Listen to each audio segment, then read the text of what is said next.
الحمد للہ الذی نور قلوب العارفین بنور معرفته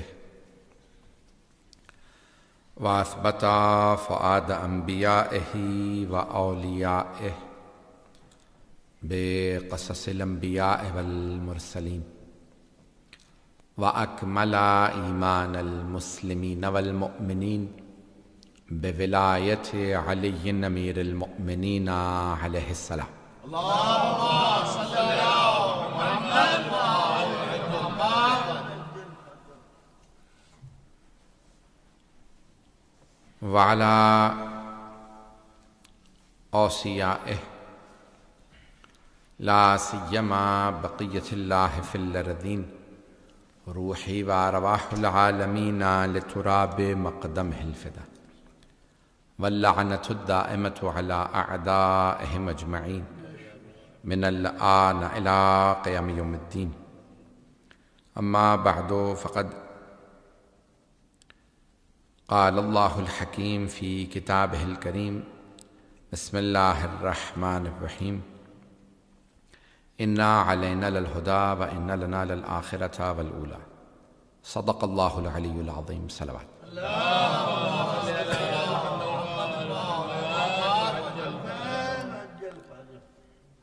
بانیان مجلس کے، حاضرین مجلس کے اور تمام ذاکرین مجلس، پڑھنے والوں کے، تمام مرحومین کے لیے خصوصاً سید طفیل شاہ صاحب بخاری کے والد مرحوم. الفاتحہ. بسم اللہ الرحمن الرحیم الحمد للہ رب العالمین الرحمن الرحیم مالک یوم الدین ایاک نعبد و ایاک نستعین اہدنا الصراط المستقیم صراط الذین انعمت علیہم غیر المغضوب علیہم ولا الضالین. بسم اللہ الرحمن الرحیم قل هو اللہ احد اللہ الصمد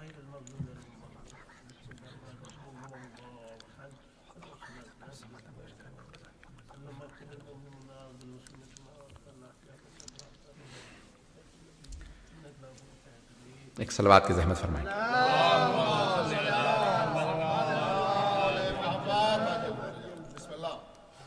یہ جب سے آن لائن گیا ہے معاملہ اور زیادہ مشکل ہو گیا ہم جیسوں کے لیے. میں ابھی صبح سے 3 مجالس پڑھ چکا ہوں، چوتھے مجلس کے لیے حاضر ہوں.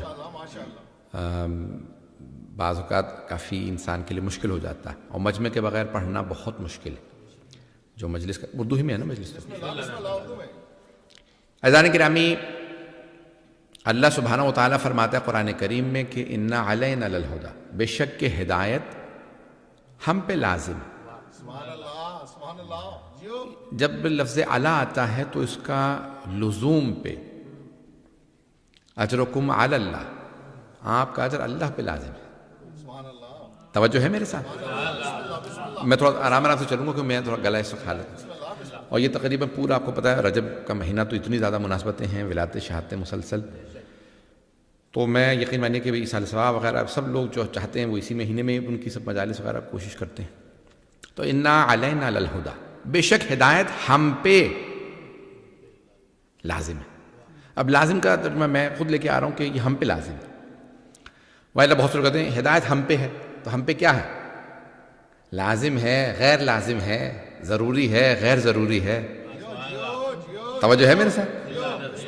زیادہ مشکل اردو تو نہیں پیش کر رہا ہوں. انا علینا للہدی، بے شک ہدایت ہم پہ ہے. اللہ کہہ رہا ہے ہم پہ لازم ہے، مجھ پہ نہیں. میں اللہ کہنا چاہتا مجھ پہ لازم ہے، میں ہدایت دوں گا. بے ہدایت اللہ کی طرف سے ہے نا. لیکن کہتا ہے انا علینا للہدی، بے شک ہدایت ہم پہ لازم ہے. جب بھی لفظ ہم آتا ہے نا تو اس کی متعدد وجوہات ہوتی ہیں، میں جلدی چند پیش کروں گا. جب اللہ کہتا ہے ہم، کئی مرتبہ اللہ کہتا ہے میں، کئی جگہ پہ اللہ کہتا ہے ہم، ہے نا توجہ. مثال کے طور پہ اللہ کہتا ہے انی جاعل فی الارض خلیفہ، بے شک کہ میں زمین پہ خلیفہ بنا رہا. یعنی شراکت مع الغیر اللہ کو جہاں قبول ہی نہ ہو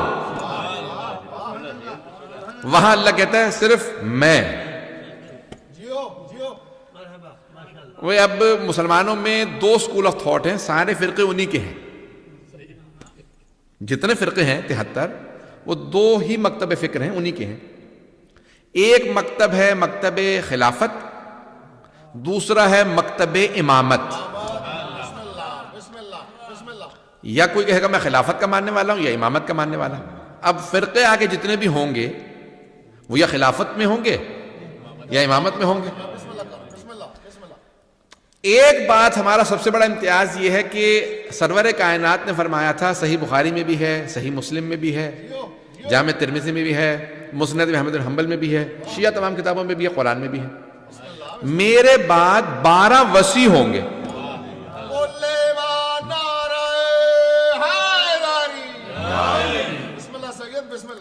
اب یہ 12 وصی ہوں گے, چاہے وہ 12 خلیفہ کہیں, 12 امام کہیں, 12 وصی رسول خدا کہیں, 12 جانشین کہیں, 12 سکسیسرز کہیں, جو مرضی کہہ لیجئے, ہیں 12. اور جتنے فرقے ہیں سب میں صرف ہم ہیں جو کہتے ہیں ہم 12 کے ماننے والے شیعہ. تو اب اثنا عشری ہم ہیں, ہم لکھتے بھی ہیں اپنے بہت سے شیعہ کہتے ہیں میں صرف شیعہ نہیں ہوں, شیعہ اثنا عشری ہوں, کیونکہ بہت سے اور ہیں شیعہ وہ کہتے ہیں جی میں بہرا شیعہ ہوں, میں اسماعیلی شیعہ ہوں, میں زیدیہ شیعہ ہوں, میں یہ شیعہ میں وہ شیعہ, یعنی میں یہاں رک جاتا ہوں میں وہاں رک جاتا ہوں. پتہ نہیں لوگ ہے یا نہیں. ہم کہتے ہیں کہ نہیں ہم کہیں نہیں رکتے, ہم 12 کے 12 کو ماننے والے ہیں.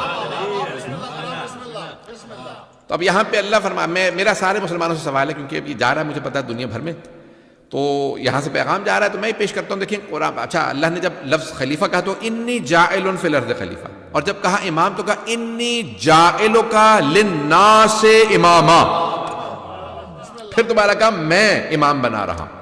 خلیفہ میں بنا رہا ہوں, امام ہم نہیں. اس میں ہے ہی نہیں کوئی اور سوائے اللہ کے. تو اچھا اب کوئی بھی مسلمان کہے تو وہ کہے گا بھی میں امامت مانتا ہوں یا خلافت مانتا ہوں.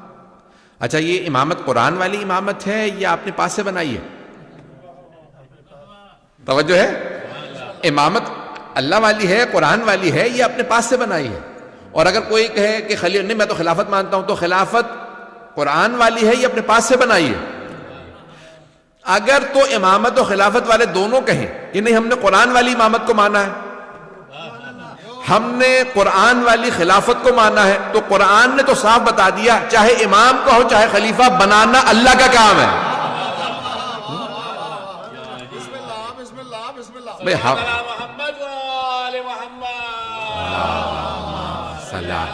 محمد تو بنانا کام جو ہے وہ اللہ سبحانہ وتعالیٰ فرما رہا ہے میرا. ہم یہ نہیں کہتے کہ رسول خدا نے بنایا ہے حضرت علی علیہ السلام کو, ہم کہتے ہیں رسول خدا نے بتایا, بنایا اللہ نے ہے. پتہ نہیں لوگ ہیں یا نہیں. امام بنایا اللہ نے ہے, خلیفہ امیر المومنین کو اللہ نے بنایا. توجہ, حجت خدا اللہ نے بنایا, بتایا رسول خدا نے. بھائی رسول خدا یہ نہیں فرما رہے میں بنا کے جا رہا ہوں, فرما رہے انی تارکن میں چھوڑے جا رہا ہوں. بنانا خدا کا کام ہے, اس نے بنایا ہے, میں چھوڑے جا رہا ہوں. بھئی میں ساری تمہید کے اندر یہ وقت نہیں گزارنا چاہتا ہوں, بہت تیزی سے آگے نکلنا چاہ رہا ہوں, اگر ساتھ دیجیے گا. تو اب یہاں پہ اللہ سبحانہ وتعالیٰ کہ انی جاعل, بہت سے کاموں میں اللہ کو کوئی بھی اپنا شریک قبول نہیں ہے, شراکت مال غیر نہیں, کوئی اس میں حصہ نہ لے, صرف میرا کام ہے. خلیفہ میں بناؤں گا, امام میں بناؤں گا. عزیزان گرامی کئی مقامات پہ اللہ فرماتا ہے ہم. اب یہ میں تو پیش کر دیا, میں بہت تیزی سے آگے بڑھ رہا ہوں, وقت نہیں کہ میں ساری بہت زیادہ مثالیں دوں, اشرا نہیں ہے, مجلس ہے. اب یہاں کئی مقامات پہ اللہ فرماتا ہے ہم, انا انزلناہ فی لیلۃ القدر, بے شک کہ ہم نے قرآن کو شب قدر میں نازل کیا. انا علینا للہدی, بے شک کہ ہدایت ہم پہ لازم ہے. جب اللہ ہم کہتا ہے نا تو کئی وجوہات سے کہتا ہے ہم. اب میں جلدی پیش کروں گا. پہلی وجہ یہ ہے کئی مرتبہ اپنی ہی عظمت کو بتانے کے لیے میں نہیں کہا جاتا, ہم کہا جاتا ہے. جیسے اب آپ جس ملک میں رہتے ہیں کہ یہاں ملکہ ہے اور وہ بعض اوقات خطاب کرتی ہیں تو میں نہیں کہتی, بلکہ میں نے تو آج تک نہیں سنا کہ میں, تو کہتی ہم. اردو میں آپ کو پتا ہے لکھنؤ کی اردو پوری دنیا میں مشہور ہے, تو آپ کبھی لکھنؤ والے کو میں کہتے نہیں سنیں گے, وہ ہمیشہ کہیں گے ہم. آپ پوچھ لیں بھئی یہ آپ کتنے لوگ ہیں, تو کہیں گے ہم ہی کو ہم کہتے ہیں. پتہ نہیں لوگ ہیں یا نہیں. ہم سے مراد وہ ایک ہی، اپنے آپ کو ایک کو بھی کہتے ہیں ہم، تو کئی مرتبہ ہم آتا ہے عظمت کے لیے، پتہ نہیں لوگ ہیں یا نہیں. اللہ اپنی عظمت بتانے کے لیے کہتا ہے ہم. عزیزان گرامی دوسری مرتبہ جب جہاں نظام ہو، پورا نظام ہو، تو وہاں اللہ سبحانہ وتعالیٰ کہتا ہے ہم. نازل قرآن ہم نے کیا، لے کے فرشتہ آیا، جس پہ لایا وہ نبی اور رسول ہے، پتہ نہیں لوگ ہیں یا نہیں. لانے والے جبرائیل ہیں، لیا لوح محفوظ سے ہے، بتایا اسرافیل نے ہے. عزیزان گرامی جہاں پورا نظام ہو وہاں کئی مرتبہ اللہ میں نہیں کہتا، کہتا ہے ہم. کئی مرتبہ ہم نظام کے لیے کہتا ہے، کئی مرتبہ عظمت کے لیے کہتا ہے. اور بھی وجوہات علماء نے لکھی ہیں، بہت تیزی میں گھڑی دیکھ رہا ہوں، بہت تیزی سے گزر رہی ہے. تو عزیزان گرامی اب یہاں ہے ہم. اللہ کہہ رہا ہے انا علینا للہدی، بے شک ہدایت ہم پہ لازم ہے. تو جہاں نظام ہو وہاں پہ ہم آتا ہے. اس کا مطلب ہے اللہ نے ہدایت دینی ہے، لیکن عالم ہے عالم اسباب. توجہ، دل میں بات اللہ نے ڈالنی ہے، ہدایت میری طرف سے، لیکن کوئی نہ کوئی وسیلہ ضرور بنے گا. اللہ کسی کو وسیلہ بنائے گا. عزیزان گرامی وہ جو اللہ کی طرف سے وسیلہ ہو، یا نبی ہوتا ہے یا امام ہوتا ہے، پتہ نہیں لوگ ہیں یا نہیں، یعنی معصوم ہوتا ہے، یا ان کا نمائندہ ہوتا، پتہ نہیں لوگ ہیں یا نہیں، یا ان کا نمائندہ ہے، یا تو خود نبی ہوں گے یا امام ہوں گے، یا ان کا نمائندہ. کیوں؟ کیونکہ ان کی طرف دعوت دے رہا. جو شیطان کی طرف دعوت دے وہ شیطان کا نمائندہ، جو اللہ کی طرف یا اللہ والوں کی طرف دعوت دے وہ ان کا نمائندہ. اب یہ انسان نے فیصلہ کرنا میں نے کس کا نمائندہ بننا ہے. عزیزان گرامی بہت سے مسلمان کہتے ہیں کہ بھئی کیا ہوا، آپ نے گناہ کر دیا، تو کہتے ہیں بھئی وہ شیطان نے مجھے بہکا دیا تھا.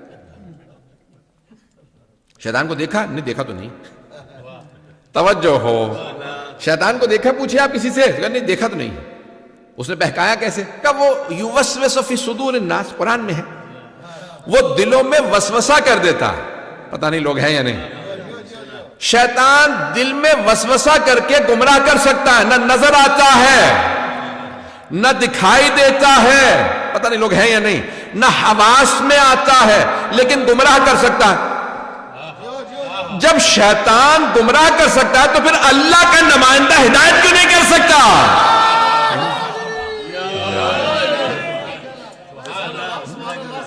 اور فرما رہے ہیں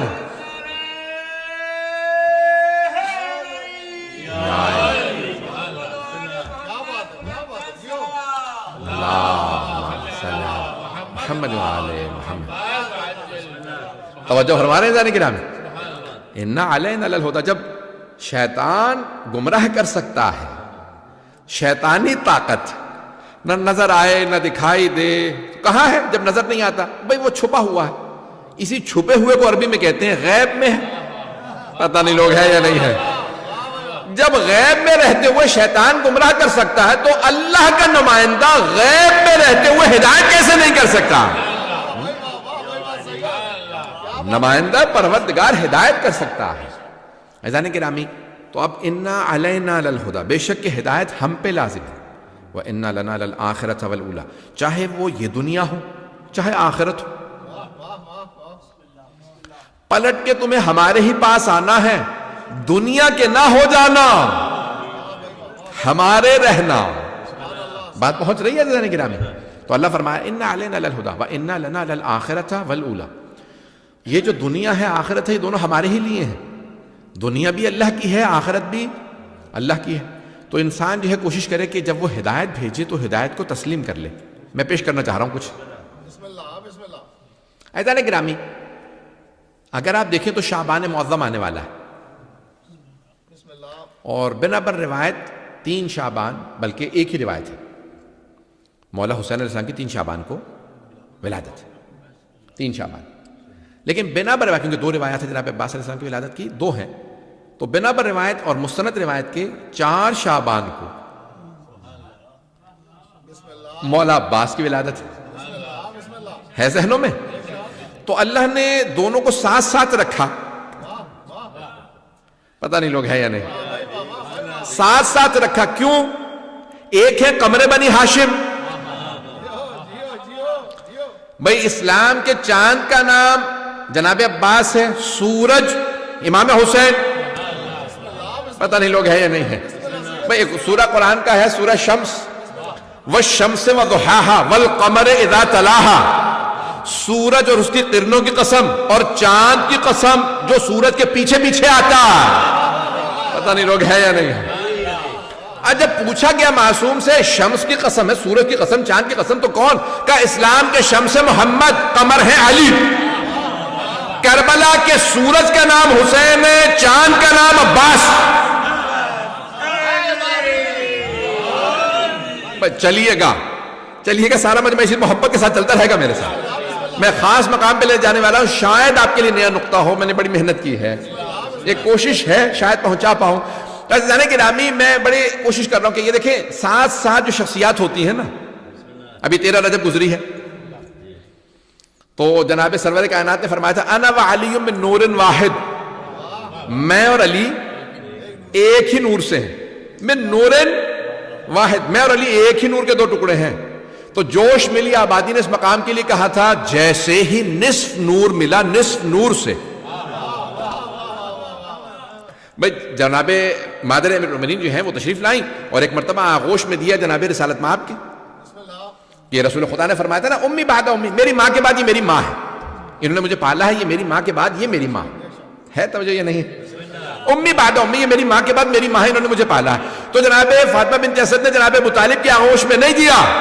توجہ بھئی جناب ابو طالب کی آغوش میں دینا چاہیے تھا کہ آپ کا بیٹا. آپ نے آنے کے بعد کہا بھتیجے یا رسول اللہ آپ کا بھائی. انہیں بھی پتا ہے رتبوں میں فرق ہے. اگر سید الاولیاء کو دینا ہے تو سید المرسلین کی آغوش میں. پتہ نہیں بھئی جیسے یہاں پہ آغوش میں دیا تو رسول خدا نے ہاتھ پھیلائے.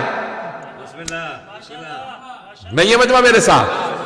چچی کے سامنے ہاتھ پھیلا گا، سلام کیا چچی جان آپ کو سلام ہو، اور کہا کہ لائیے میرے بھائی کو مجھے دے دیجئے. تو آپ نے جملہ کہا کہ بچہ بہت خوبصورت ہے، آپ کا بھائی خوبصورت بہت ہے، آنکھیں نہیں کھولیں. اب تک تیسرا دن ہے آنکھیں نہیں کھولی. توجہ. تو وہاں پہ سب مورخین نے لکھا شیعہ سنی علماء نے کہ جیسے جناب امیر کو لیا نا رسول خدا نے تو جناب امیر نے آنکھیں کھول دی. فوراً جناب امیر نے بھائی مجھے توجہ چاہیے، میں کسی جگہ لے جانا چاہ رہا ہوں. تو فوراً جناب امیر نے آنکھیں کھولی. تو رسول خدا نے فوراً جملہ کہا خصصتنی للنظر خصصتک للعلم. یا علی آپ نے اپنی نگاہوں کے لیے مجھے مخصوص کیا، میں نے علوم الہی کے لیے آپ کو مخصوص کیا.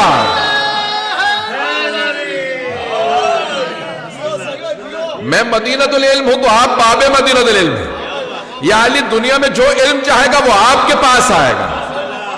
عزیزان گرامی میں یہاں پہ روک کے دوبارہ جملہ پیش کر رہا ہوں، پھر میں آگے بڑھوں گا جو نتیجہ دینا چاہ رہا ہوں. مجھے بس مولا اتنی طاقت دے میں نتیجہ دے پاؤں.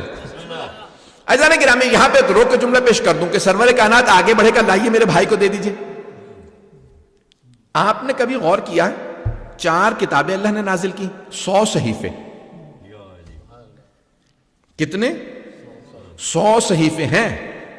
خود مولا کا فرمان ہے کہ یہ جو زوریسٹرینز ہیں، زرتشت ہیں، تو زورا کے لیے بھی وہ نبی تھے اور ان کے لیے کتاب آئی تھی. حضرت ابراہیم کے لیے صحیفے آئے ہیں، مختلف انبیاء کے لیے، حضرت ادریس کے لیے اور بڑے بڑے انبیاء کے لیے صحیفے آئے ہیں. 4 کتابیں آئی ہیں جن میں سے ایک قرآن ہے.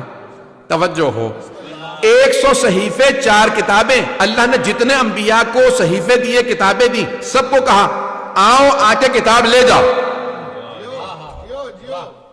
کچھ لوگ پہنچ گئے، باقی ابھی مجھے انگلی پکڑ کے پہنچانے پڑیں گے. جتنے انبیاء کو اللہ نے کتابیں دی ہیں صحیفے، سب سے کہا آؤ آ کے لے جاؤ. ادریس اس پہاڑ پہ آؤ آ کے صحیفہ لے جاؤ. ابراہیم اس پہاڑ پہ آؤ آ کے صحیفہ لے جاؤ. موسیٰ کوہ طور پہ آؤ صحیفہ لے جاؤ. توجہ، توریت کو لینے کے لیے آپ کو پہاڑ پہ آنا ہوگا، پتہ نہیں توجہ ہے. زبور اس پہاڑ پہ آئیے، صحیفہ لے جائیے، زبور لے جائیے. اے عیسیٰ جبل سعیر پہ آئیے، انجیل لے جائیے. سارے انبیاء کو اللہ بلاتا رہا، کتابیں دیتا رہا. اب سب سے جو عظیم کتاب تھی وہ ہے قرآن، سارے صحیفوں سے افضل، ساری کتابوں سے افضل۔ اللہ نے کہا یہ میرا کلام ہے، قیامت تک باقی رہے گا معجزے کے طور پہ۔ ساری کتابیں صحیفے بدل جائیں گے، قرآن نہیں بدلے گا۔ اے میرے حبیب، افضل ترین کتاب میں آپ کو دے رہا ہوں، لیکن آپ کو بلاؤں گا نہیں، جہاں آپ جائیں گے کتاب وہاں آئے گی۔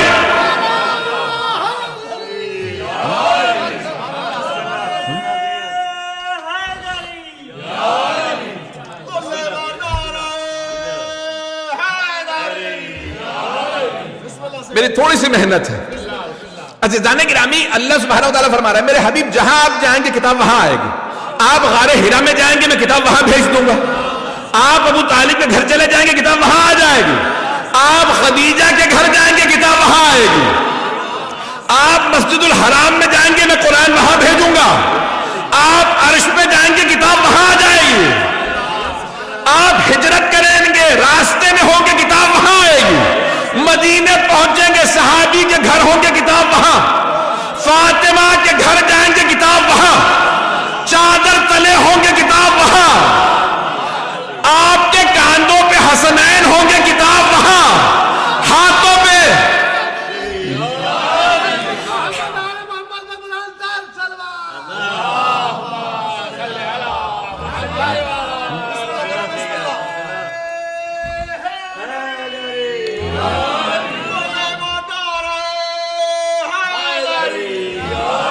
میں نے تو بات ہی مکمل نہیں کی، آپ نعرے پہ نعرہ۔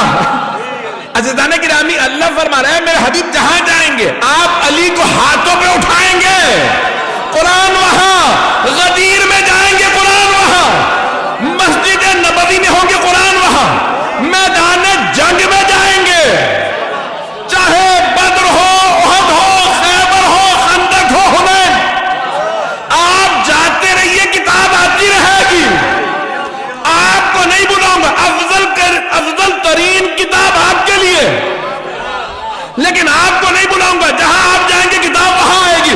پیغمبر ازواج بھی خود آئی ہیں، لینے نہیں گئے۔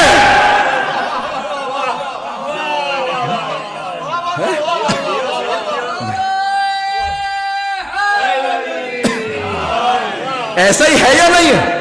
بھئی پیغمبر نے 13 ازواج 12 مدینے میں شادیاں کی ہیں، سب کی سب خود آئی ہیں، حضرت جویریہ سے لے کے حضرت ماریہ تک، پتہ نہیں لوگ ہیں یا نہیں ہیں، ساری ازواج خود آئی ہیں، پوری زندگی بس پیغمبر 2 چیزیں لینے گئے ہیں، قرآن بھی لینے نہیں گئے، بس 2 چیزیں لینے گئے، 2 چیزیں۔ جب پہلی شادی ہوئی تو جناب خدیجہ کے گھر گئے اور خانہ کعبہ میں علی کو لینے۔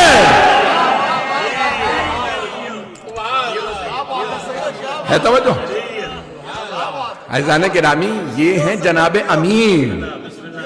تو اب جوش ملی آبادی کے شعر کو پیش کر رہا تھا، ساری کی ساری آپ نے مجھے پورا زور لگوا دیا گلے کی، یقین مانے میرے حالت زخمی حالت میں ہوں بالکل۔ کل پھر 3-4 مجالس اور پورا دن بعض مجالس رہتی ہیں، لوگ کہتے ہیں مولانا گھر پہ تو بیٹھے پڑھ دیں گے تو کیا ہو جائے گا؟ ہمارے والد کی وصیت ہے کہ نہیں سے پڑھوانا، اب ایسے ایسے لوگ باقاعدہ جملے بولتے ہیں، انسان شرمندگی کے اندر پڑھ ہی دیتا ہے۔ بھئی یہاں رات کے 2 بج رہے ہوں گے، آپ کے یہاں کیا ٹائم ہو رہا ہوگا، وہاں پہ اس لیے میں کیسے پڑھوں گا؟ مولانا پڑھ دیجیے، آپ کو خدا کا واسطہ، جناب سیدہ کا واسطہ۔ اب آدمی ایسے واسطے سنا کہ ویسے شرمندہ ہو کے کہتا چلیں ٹھیک ہے کوئی مسئلہ نہیں ہے۔ عزیزان گرامی، گلا زخمی حالت میں ہے، پیش کر رہا ہوں جملہ۔ تو پیغمبر نے فرمایا تھا انا وعلی من نور واحد، میں اور علی ایک ہی نور سے ہیں۔ تو اب یہاں پہ جوش ملی آبادی نے کہا تھا جیسے ہی نصف نور ملا، نصف نور سے اپنے کو کردگار نے دیکھا غرور سے،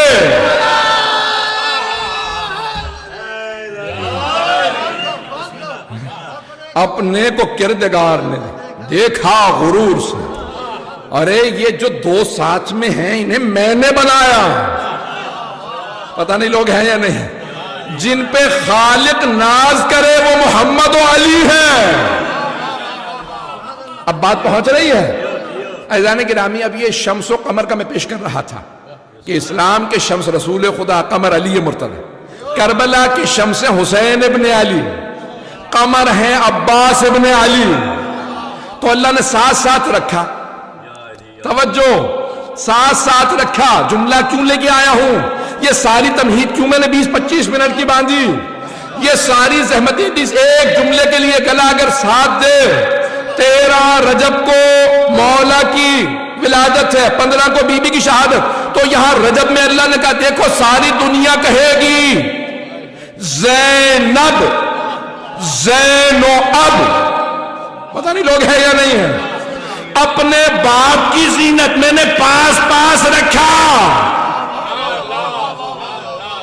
تاکہ دنیا کو سمجھ میں آئے وہ کیسی بیٹی ہوتی ہے جو علی جیسے باپ کی زینت ہو.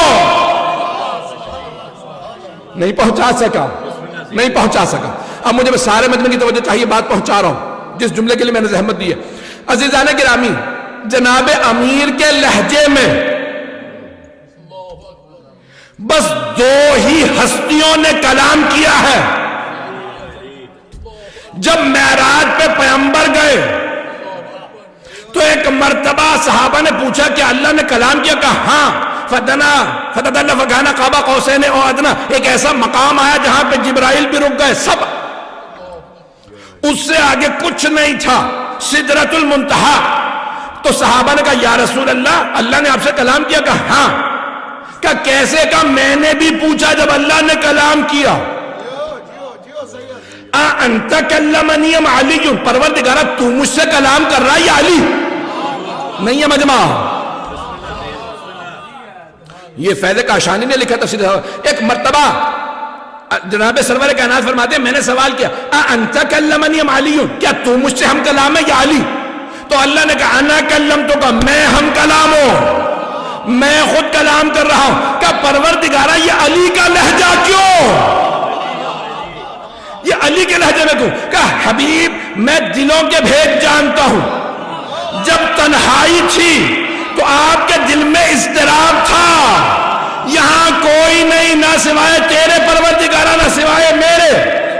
تو میں نے اضطراب کو دور کرنا چاہا. جب دل میں دیکھا تو آپ کے سب سے قریب علی تھا. اے میرے حبیب، اے میرے حبیب، آپ کے دل میں جو سب سے آپ سے قریب ہے وہ آپ کا بھائی علی ہے. تو میں نے علی کے لہجے میں کلام کیا. کلام میں کر رہا ہوں، پتہ نہیں لوگ ہیں یا نہیں ہیں. بس 2 ہستیوں نے علی کے لہجے میں کلام کیا، ایک خالق علی نے اور ایک دختر علی نے. یہی تو کہا ساری دنیا نے کہ جب کوفے میں جناب زینب کبریٰ نے خطبہ دیا تو سب مجبور ہو گئے. اور ایک مرتبہ مولا کے بڑے ایک چاہنے والے، بہت قریبی چاہنے والے، حضرت عبداللہ مکفوف رضی اللہ عنہ، بہت جلیل القدر اصحاب امیر المومنین نے. گلا میرا ساتھ نہیں دے رہا، میں زیادہ وقت نہیں لوں گا. عزیزان گرامی، جیسے ہی جناب عبداللہ مکفوف کے کانوں میں آواز پڑی نا تو آپ نے جملہ کہا علی کی شہادت کو تو 20 برس بیت گئے، یہ کون ہے جو علی کے لہجے میں کلام کر رہا؟ اب سوچئے جناب زینب کا مقام کیا ہے کہ مولا کی جو نہج البلاغہ کی فصاحت و بلاغت تھی اس سے ملتا جلتا لہجہ جناب زینب کا تھا. اور کیوں یہاں پہ ضروری تھا؟ میں اکثر کہتا ہوں کہ یہاں پہ عربیت کی وجہ سے کہا، فصاحت و بلاغت کی وجہ سے کہا. لیکن شاید آج میں سوچنے پہ مجبور تھا کہ نہیں، شاید اللہ نے آواز کو ایسا کر دیا ہو کہ وہ جو عبید اللہ ابن زیاد تھا، جو بنو امیہ تھے نا، ان کے ذہنوں پہ خوف طاری تھا مولا کائنات. وہ ڈرتے بہت تھے مولا سے. ایک مرتبہ خدا نے کہا کہ تم سمجھ رہے ہو یہ قیدی بی بی ہے، کمر ٹوٹ چکی ہے، بھائی بیٹے مارے گئے، اس کے بال سفید ہو گئے، ہاتھ بندھے ہوئے ہیں، تم سمجھتے ہو یہ کمزور ہے. ایک مرتبہ اللہ نے شاید وہ جناب امیر کا لہجہ عطا کیا. جب جناب زینب بولی تو خوف طاری ہو گیا. سارے مجمع پہ کہنے لگے لو ارے خاموش ہو جاؤ، علی آ گئے. ایک مرتبہ عبید اللہ ابن زیاد ملعون وہ پریشان ہوا، کون ہے؟ حضرت عبداللہ مکفوف کھڑے ہو گئے. کہا یہ کون ہے جو علی کے لہجے میں کلام کر رہا؟ تو عزیزان گرامی، اس مقام پہ ایک دوسرے آدمی نے کہا عبداللہ بیٹھ جاؤ. جناب عبداللہ مکفوف ان کے ہاں بیٹا نہیں تھا، بوڑھے ہو چکے تھے، ان کے ہاں صرف بیٹیاں تھیں، ایک بیٹی تھی. تو جناب عبداللہ مکفوف نابینا ہو گئے تھے، ایک آنکھ جمل میں ان کی شہید ہوئی، دوسری صفین میں مولا کی طرف سے لڑتے ہوئے. تو ایک مرتبہ ایک آدمی نے کہا اے عبداللہ مکفوف بیٹھ جاؤ، بہت بڑی فوج ہے. کہا نہیں، یہ کون ہے جس نے خطبہ دیا؟ علی کی تو شہادت ہو چکی. کہا علی نہیں، علی کی بیٹی ہے. بس یہ نام سننا تھا. جناب عبداللہ مکفوف نے سنا علی کی بیٹی شرابی کے دربار میں. عبداللہ مکفوف رونے لگے، تڑپنے لگے. کہا اے عبداللہ تو ابھی زندہ ہے اور علی کی بیٹی ہے اس حالت میں؟ عبید اللہ ابن زیاد ملعون کے دربار میں علی کی بیٹی آ گئی. ایک مرتبہ جناب عبداللہ مکفوف نے سر اٹھایا، کہا یبن زیاد، او زیاد کے بیٹے، تیری اتنی جرت تو علی کی بیٹیوں کو دربار میں لے آئے؟ کہا کون ہے یہ؟ کہا یہ علی کا صحابی. کہا اسے مار دو. ان کے قبیلے کے لوگ موجود تھے. کہا خبردار ہاتھ نہ اٹھانا، یہ ہمارے قبیلے سے.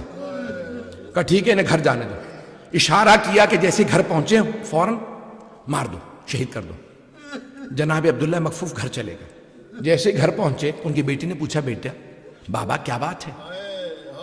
تو ایک مرتبہ جناب عبداللہ مکفوف کے آنسو بہنے لگے. کہا بیٹی آج علی کی بیٹی ہے جن کا پردہ دنیا قسمیں کھایا کرتی تھی، وہ عبید اللہ ابن زیاد کے دربار میں آ گئی ہے. بس بھئی آج کوئی رونے میں بخل نہ کرے، میری آواز ساتھ نہیں دے رہی. آج امام زمانہ کو پرسہ دینا ہے. امام زمانہ کو دو باتوں کا بڑا صدمہ ہے. ایک اپنی دادی زہرا کے دربار میں جانے کا، دوسرے اپنی پھپھی زینب کے بازار میں آنے کا. آئیں ذرا امام زمانہ کو پرسہ دے. میں پڑھ پاؤں پروردگارا، بس میں تھوڑے مسائب پڑھنا چاہتا ہوں. آج ام المصائب کے مصائب ہیں. اگر آنکھیں بند کر کے کچھ دیر کے لیے مدینے چلیے، میں دکھانا چاہتا ہوں. جناب سیدہ نے ایک جملہ کہا، بابا جان، کس سے؟ رسول خدا سے. بابا جان نہ جانے یہ بچی کیسی بچی ہے کہ ابھی گہوارے میں ہے. جیسے ہی میرا حسین گہوارے کے قریب آتا ہے یہ رونا بند کر دیتی ہے، اور جیسے ہی حسین دور جاتا پھر رونے لگتی ہے. بس یہ جملے سننے تھے، رسول خدا رونے لگے، بہت روئے. جناب سیدہ نے فرمایا بابا جان کیا بات ہے، اتنا کیوں رو رہے؟ اور بیٹی کل یہی آپ کی بیٹی ہوگی، یہی میری نواسی حسین کے ساتھ کربلا جائے گی. کہاں بھائی کو مار دیا جائے گا، یہ کوفے شام کے بازاروں میں لے جائے گا. اجرکم اللہ، اجرکم اللہ، اجرکم اللہ. آج پڑھنا چاہ رہا ہوں. جناب سیدہ بہت روئیں. سیدہ کی بیٹی کوفے شام کے بازاروں میں، جس بی بی کا جنازہ رات میں اٹھا، ان کی بیٹیاں بازاروں میں لے جائے جائیں گے. اجرکم اللہ، اجرکم اللہ. بس بھائی آئیں میں دو جملے پیش کر دوں اس سے پہلے کہ میں بی بی کے سارے مسائب پڑھوں. پتہ نہیں کہاں تک پڑھ پاؤں گا، ساتھ دیجیے گا. جب یہی رجب کا مہینہ تھا، 60 ہجری 28 رجب، ایک مرتبہ مولا حسین نے کہا میں کربلا جا رہا ہوں. عباس یہ فہرست سے سب کو بتا دیجئے کون کون ساتھ جائے گا. تو ایک مرتبہ جناب زینب کو پتا چلا میرا بھائی کربلا جا رہا ہے. فوراً آئیں. کہا عبداللہ اپنے شوہر کے پاس، آپ کو یاد ہے میں نے شادی کے وقت شرط رکھی تھی، نکاح میں عقد میں میں نے شرط رکھی تھی، جب میرا بھائی کربلا جائے گا میں ساتھ جاؤں گی. اگر دیکھ سکے میری طرف ضرور دیکھیے گا. جانتے جناب عبداللہ نے کیا کہا؟ کہا ہاں زینب مجھے یاد ہے، آپ کے بابا نے خود مجھ سے کہا تھا، چچا نے خود مجھ سے کہا تھا، مولا علی نے، کہ اے عبداللہ جب زینب کربلا جائے نا تو اسے بھائی کے ساتھ جانے دیجیے گا. کہا زینب میں آپ کو روکوں گا نہیں، منع نہیں کیا، بڑے ڈھکے چھپے الفاظ میں کہا، لیکن زینب میں بہت بیمار ہوں. یعنی یہ اظہار کیا اگر آپ رک جاتی تو بہتر ہوتا. تو جناب زینب نے کیا فرمایا؟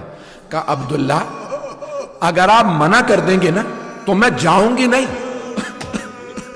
لیکن عبداللہ ایک بات یاد رکھیے گا, اگر میرا بھائی کربلا چلا گیا نا میں زندہ نہیں رہوں گی, میں اپنے بھائی کے بغیر زندہ نہیں رہ سکتی. عبداللہ میں زندہ نہیں رہوں گی, اگر میرا بھائی چلا گیا میں بھی مر جاؤں گا. تو جناب عبداللہ نے کہا نہیں زینب میں آپ کو روکوں گا نہیں. جناب عبداللہ نے فرمایا زینب میں آپ کو روکوں گا نہیں. بس بھائی میں نے سارے مصائب چھوڑ دیے. اب ذرا ایک مرتبہ شب عاشور ہے, ہر ماں اپنے بیٹے کو تیار کر رہی ہے. کوئی کہتی ہے علی اکبر میرا آپ کے بغیر جینا بڑا مشکل ہے, کوئی کہتی ہے قاسم میں بیوہ ہوں صرف آپ کی خاطر کربلا آئی ہوں, کوئی ماں کہتی ہے علی اصغر بیٹا آپ ابھی چل نہیں سکتے لیکن بیٹا میرے دودھ کی لاج رکھ لیجئے گا. بس بھئی ایک جملہ پیش کروں, ایک ماں اپنے دونوں بیٹوں کے بالوں کو سنوارتی ہے ہاتھوں سے, پھر ایک جملہ کہتی ہے میرے شیرو تم جعفر طیار کے پوتے ہو, حیدر کرار کے نواسے ہو.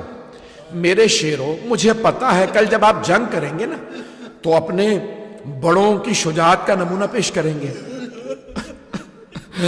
میرے شیرو بس ایک میری وصیت یاد رکھیے گا, اگر آپ جنگ کرتے ہوئے فرات تک پہنچ گئے تو پانی نہ پیجئے گا, ماموں کے بچے بڑے پیاسے ہیں. بس بھی میں نے تمام کر دیا, 5 سے 10 منٹ کی زحمت دوں گا, کچھ دیر میرے ساتھ چلیے گا, اجرکم اللہ. سننا چاہیں گے؟ بس بھئی جب 11 محرم کا دن نکلا نا تو آج ہی میں ایک روایت سن رہا تھا بہت بڑے ایک مجتہد سے, وہ فرما رہے تھے کہ جب جناب زینب کبریٰ آئی نا 11 محرم کو میدان کربلا میں, تو بی بی نے دونوں ہاتھ مولا حسین کے لاشے کے نیچے رکھے اور دعا مانگنے کے لیے لاشے کے نیچے ہاتھ رکھ کے کہا اللہم تقبل منا ھذا القربان, پروردگارہ ہم اہل بیت کی اس قربانی کو اپنی بارگاہ میں قبول فرما. روئی بی بہت زیادہ, پھر ایک مرتبہ رو کے کہا اماں آپ نے کہا تھا میری طرف سے آخری بوسہ دے دینا. مولا سجاد فرماتے ہیں ایک نگینے کے برابر بھی میرے بابا کے جسم پہ جگہ نہیں تھی جہاں زخم نہ ہو. کہا پھر مولا کیسے بوسہ دیا آپ کی پھوپھی نے؟ کہا کٹے ہوئے گلے پہ لبوں کو رکھا اور لبوں کو رکھ کے ایک مرتبہ کہا اماں میں نے بوسہ دے دیا. اجرکم اللہ, اجرکم اللہ. بس بھائی اب مجھ سے پڑھا نہیں جا رہا, آپ سے سنا نہیں جا رہا میں نے, لیکن مصائب یہاں پہ میں روک نہیں سکتا. آئیں ذرا میرے ساتھ چلیے گا. بی بی 11 محرم کو چلی کربلا سے, لیکن بیٹوں پہ کوئی گریہ نہیں کیا. جب ناقہ پہ سوار ہوئی نا تو بی بی نے مقتل میں 2 لاشوں کو دیکھا, آنکھیں بند کر کے کہا اولو محمد خدا حافظ. ماں تھی کیسے برداشت کرتی. بس ایک مرتبہ بیٹوں سے خدا حافظ کہا چلی. اب بی بی چلی گئیں کہاں قیدی بنی, کوفے چلی گئیں, کوفے سے شام, شام میں رہائی مل گئی. جب ایک مرتبہ شہداء کے سر واپس آنے لگے نا ہر بی بی اپنے شہید کا سر لیتی رونے لگتی.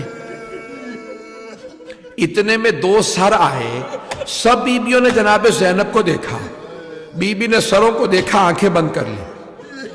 آنے والے نے سوال کیا ان 2 سروں کی وارثہ کیا خیموں میں جل کے مر گئی ہے؟ اب جناب زینب کبریٰ سے جب دیکھا نا تو جناب فضہ سے رہا نہیں گیا. ایک مرتبہ کہا لاؤ 2 سر مجھے دے دو, یہ میری آقا زادی کے بیٹے ہیں.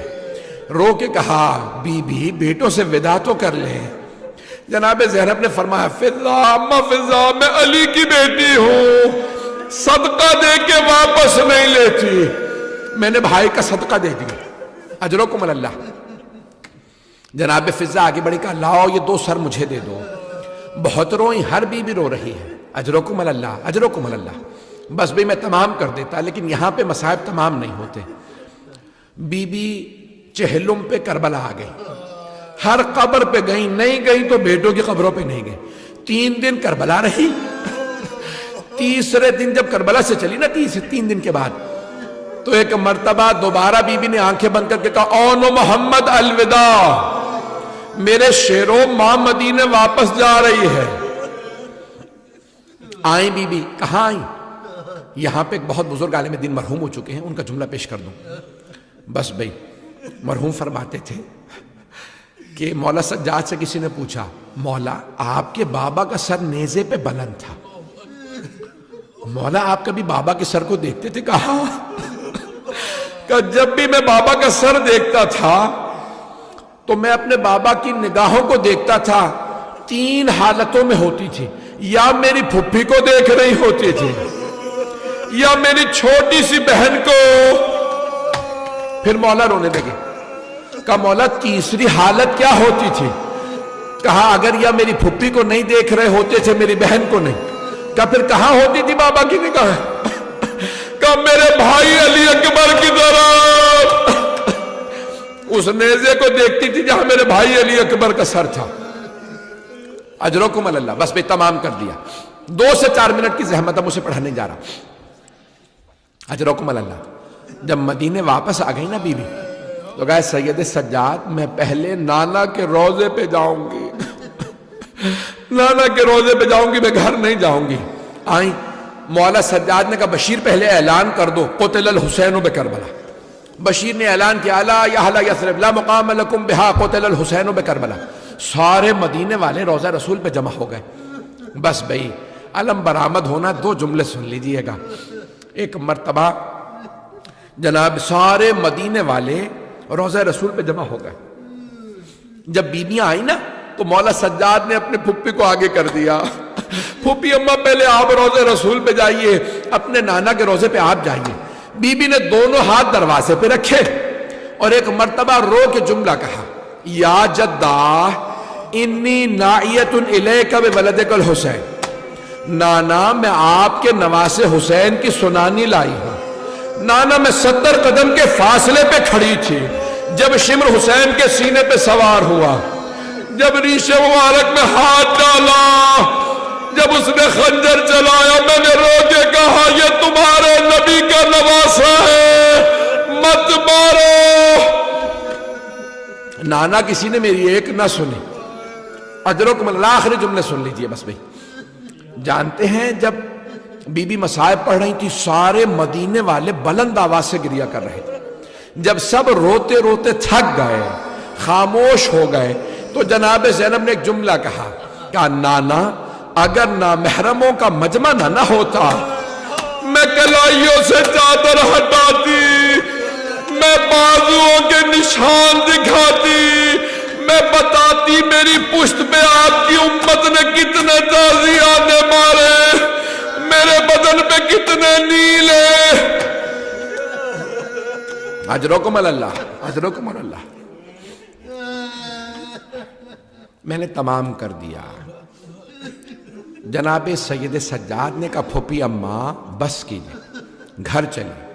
جب گھر لے جانے لگے نا مولا سجاد، تو ایک مرتبہ جناب زینب کبریٰ نے کہا بیٹا سجاد مجھے کچھ دیر کے لیے میری ماں کے روضے پہ لے چلیے، میری ماں کے روضے پہ لے چلے۔ چلے مولا سجاد لے کے پھپھی کو۔ جیسے جناب زینب آئی نا ماں کے روضے پہ، بی بی نے سامان کھولا، رونے لگی۔ یہاں پہ اگر میری طرف دیکھ سکے نہیں تو آنکھیں بند کر لیجئے گا۔ ایک جملہ کہنا چاہتا ہوں۔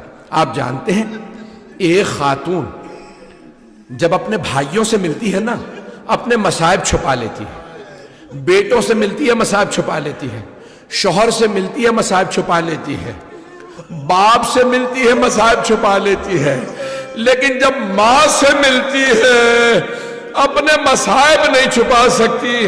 جیسے ہی جناب زینب ماں کے روضے پہ آئی، ایک مرتبہ رونے لگی، اماں آپ کا حسین مارا گیا۔ سامان کھولا، اماں یہ آپ کے حسین کا کرتا۔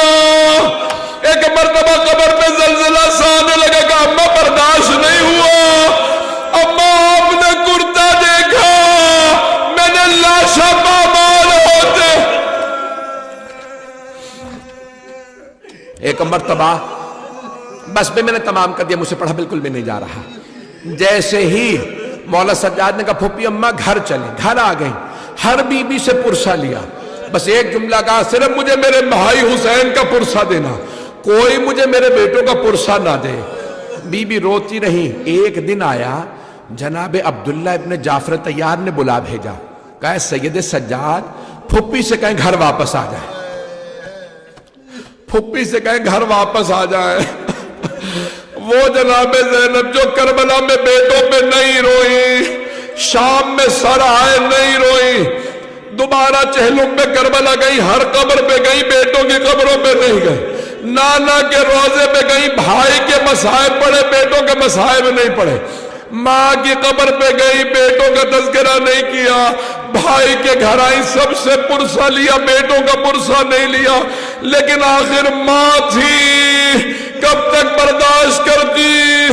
جیسے ہی بی بی نے سر پہ برقع لیا گھر چلی, بی بی کا کلیجہ منہ کو آنے لگا, پاؤں لرزنے لگے.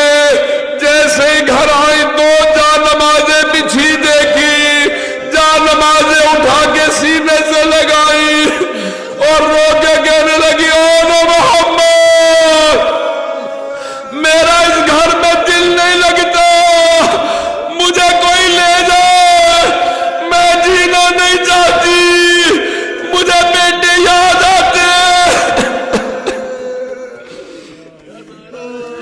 اتنے میں جناب عبداللہ آگے, نہ جانے کیا بیت گئی تھی جناب زینب پہ.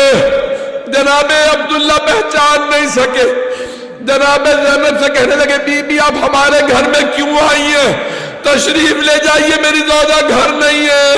جناب زینب نے دونوں ہاتھ سر پہ رکھے, کہا عبداللہ پہچانا نہیں, عبداللہ میں زینب ہوں, عبداللہ ہم لٹ گئے, برباد ہو گئے, اور محمد مارے گئے. نہ جانے جناب عبداللہ نے کیا دیکھا, زمین پہ گر گئے. جب دوسری دفعہ گرے نا زمین پہ, اب جناب زینب نے پوچھا, عبداللہ کیا بات ہے, کیا بیٹوں کی شہادت برداشت نہیں ہو رہی.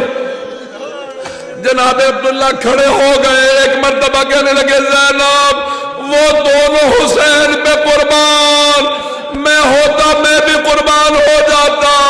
زینب میرے ایک سوال کا جواب دیجئے, زینب یہ کلائیوں پہ نشان کیسے ہے.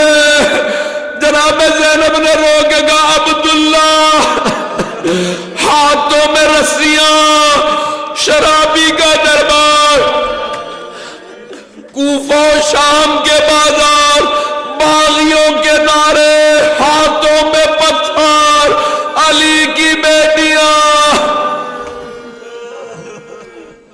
ماتم حسین.